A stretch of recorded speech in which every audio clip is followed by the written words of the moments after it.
One of the most important elements in calisthenics is body positioning during the exercises.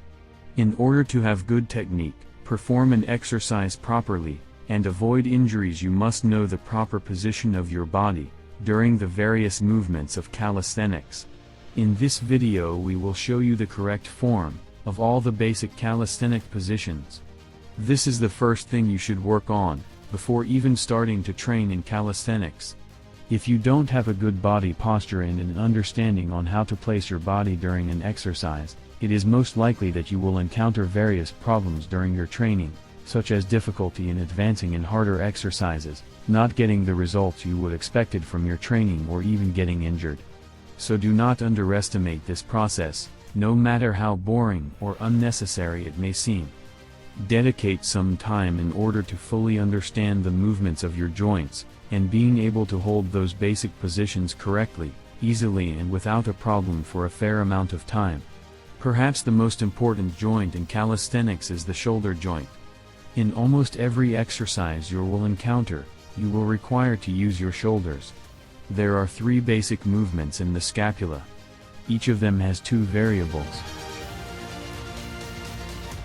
The first one is elevation and depression. Elevation is when you move your shoulders up and bring them close to your ears.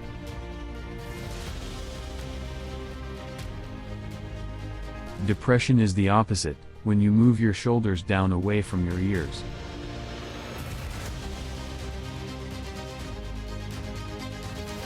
The second is retraction and protraction.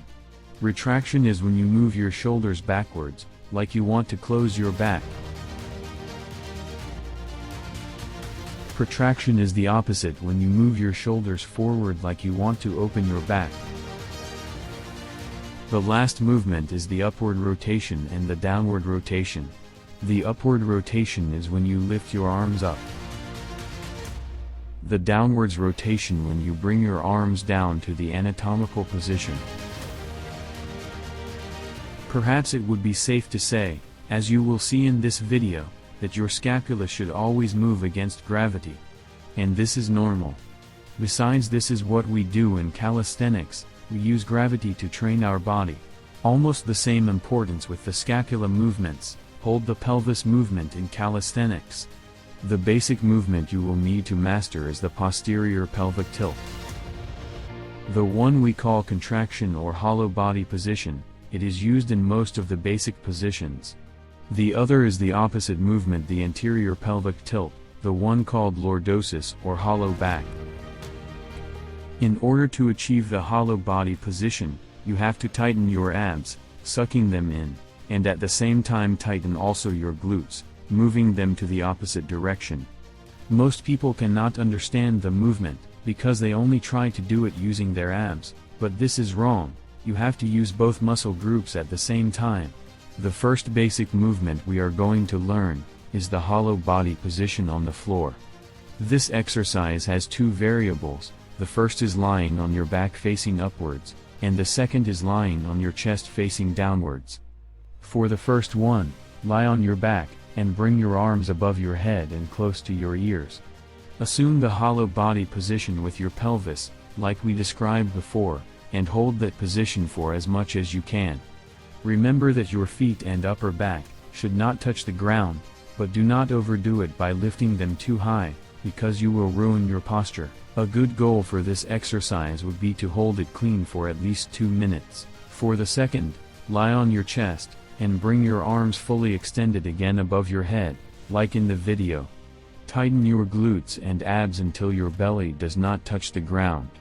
Then lift your arms off the floor, holding this position as much as you can. In order to achieve this, you will need to have some basic shoulder flexibility. If you lack of this, and you find it very difficult to lift your arms fully extended off the floor, you can place them on something, in order to be at a straight line with your back, but always keep them tight, like you want to lift them off. A good goal for this exercise would be to hold it for at least 1 minute. The second and perhaps the most basic calisthenic position is the plank. Place your hand directly below your shoulders. Your fingers should be bent and pushing the floor in order to avoid extra pressure on your wrists. Assume the hollow body position by contracting abs and glutes. Do not arch your back. Your scapula should be depressed and protracted. So, move your shoulders downwards, away from your ears, and push with your shoulders your body upwards, away from the ground. The last thing you should avoid is not to lift your pelvis up. Keep your body straight during the exercise. A fair amount of time would be to hold the plank for at least 3 minutes. The next basic hold is to be able to hold your body correctly and without shaking at the parallel bars. Your body should be straight and between your arms. Your arms should be fully extended, and your elbows should be facing slightly outwards. Your scapula should be depressed. So push with your shoulders, as much as you can, like you want to get your body as high as possible. Do not arch your back, keep your abs and glutes tight in order to have a hollow body position. Keep training this position until you are able to hold it clean, for at least 2 minutes. Another very basic hold is the bar hanging.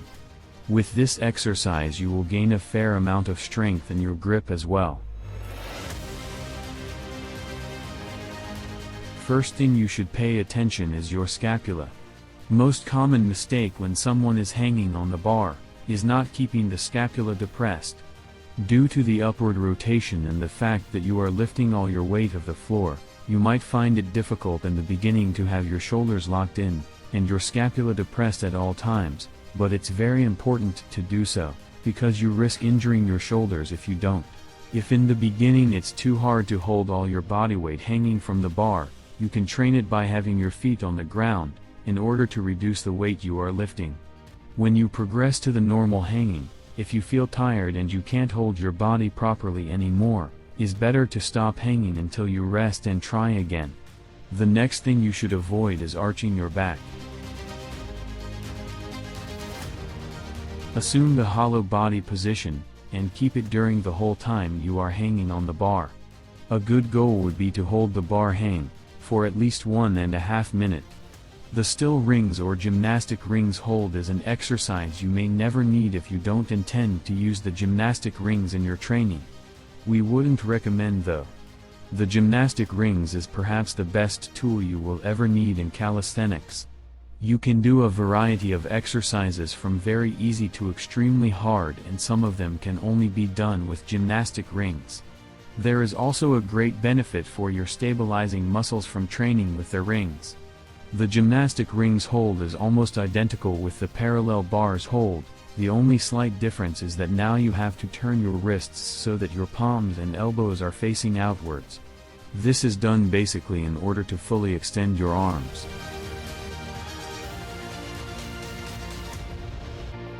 It might seem hard in the beginning, and when you try it for the first time, you will feel the rings shaking very much, and perhaps you will fall. Keep on training it, maybe by touching your toes a bit on the ground in the beginning, and you will find it eventually. Of course, you should never forget to keep your scapula depressed at all times. A good goal would be to hold the still ring hold for at least 1 minute. Last but not least, is the wall handstand hold. Place your feet on the wall, and start walking backwards, like demonstrated in the video. It's better to train your wall handstand facing the wall, and not the opposite, for a lot of reasons. First, it's easier to get into a handstand this way. In the beginning, if you are afraid you will fall or you don't have the strength and stamina to walk all the way back, you can just walk halfway. Trying to jump into a handstand without ever having done it before might prove very difficult, and sometimes dangerous also. Another very important reason is that in this way, you are able to assume the perfect handstand position without compromising the movement, like you will do with your back facing the wall, in which case you will have a hollow back inevitably. When you manage to get your hands close to the wall, then you can start perfecting your handstand position. In a perfect handstand position, all your body should be aligned. Wrists, shoulders, pelvis and heels at a straight line. Your back should also be straight and not arching at all. Only your toes should be touching the wall and nothing else. First thing you should notice when doing the wall handstand is your fingers. They should be bent and pushing the floor in order to avoid extra and unnecessary pressure on your wrists. This way you will also be able to balance your body when you move to the freestanding handstand. Then it's your elbows. In order to fully extend your arms, you should try to keep your elbows facing slightly forward and not completely inwards. After that, it's the feeling of lengthening. Your scapula should always be elevated during the handstand position. In order to accomplish that, push with your shoulders, your body off the ground as much as you can, like you want to get taller, and keep pushing even if you cannot go any higher. And last is the back arching. Do not arch your back. Keep your abs and glutes tight at all times, in order to have a straight back. Do not touch your belly or your legs on the wall, just the tip of your toes. A good goal for this exercise would be to hold it for at least 1.5 minutes.